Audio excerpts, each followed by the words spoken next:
Aisha Tiraji ṣé o mọye producer tó yaṣẹ́ tó jẹ́ pé Austin Manuel ló direct ẹ̀ táwọn marketer ò gbà rárá ṣá torí wèrè tó dálẹ̀ ṣó o mọ̀ ṣá Austin Manuel ló kọ́kọ́ ń sun ẹ bọ̀ torí ringtone orí burúkú tó ní ló fi ń dá gbogbo wèrè lẹ̀ sọ pé ringtone ẹ tó ní ló fi dá gbogbo wèrè lẹ̀ ringtone òfò tó ní yẹn sọ pé òun ló fi dá wèrè lẹ̀ ringtone tó yẹ pé òun jẹ́ ká gbádùn gbà mí ní location tá a bá wà ní location gbà mí tálá yẹn bá ń súpù ẹ lọ́wọ́ Austin Manuel ló kọ́kọ́ ń sun ẹ tẹ́lẹ̀ kó tó di pé marketer ń sun ẹ aláìdẹ̀ sọ pé òun ò ṣe mọ́ so mọ̀ pé ibi tí ogun ti bẹ̀rẹ̀ nìyẹn tí marketer ti dìde ogun sí Austin Manuel ṣá torí pé ó sọ pé òun ò ṣe mọ́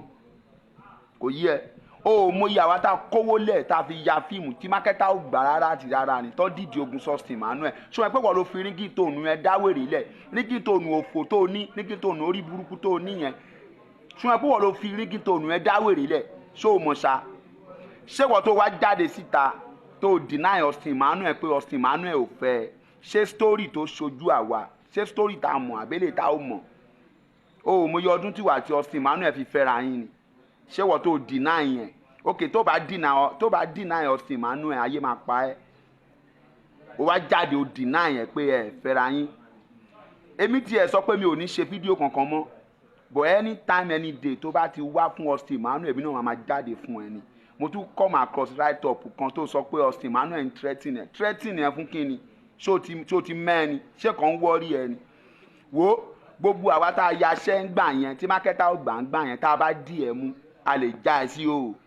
mọ̀ para ń kan wá ni èmi ara tiẹ̀ ń kan mí sí ẹ Aisha ara ń kan mí sí ẹ gan mo ò ní parọ́ fún ẹ ara ń kan mí sí ẹ torí ìwọ ló fi ringtone lórí burúkú ẹ yẹn ìwọ ló fi dá wàhálà lẹ̀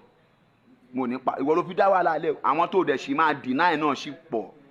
àwọn director àwọn actor tó sì máa deny náà sì pọ̀ Austin Manuel nìkan kọ́ ló máa deny ìwọ gan mọ bí tó ti fi ringtone òfò tó níyẹn tó ti mọ bí tó ti fi balẹ̀ jẹ́ dé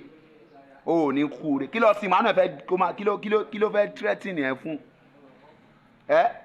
ṣáyé mú ẹ náà tẹ́lẹ̀ náà ni ayé ò mú ẹ tẹ́lẹ̀ náà ìgbà tó Austin Manuel tún dárúkọ ẹ̀ ń sìn láyé ṣẹ̀ṣẹ̀ ń mú ẹ gbogbo wèrè tó fi ringtone ẹ kọ́ọ̀sì náà ayé ò mú ẹ ọ̀gá adé lọ jòkó jẹ́ tó bá ti ń wá fún Austin èmi náà máa jáde fún ẹ ni.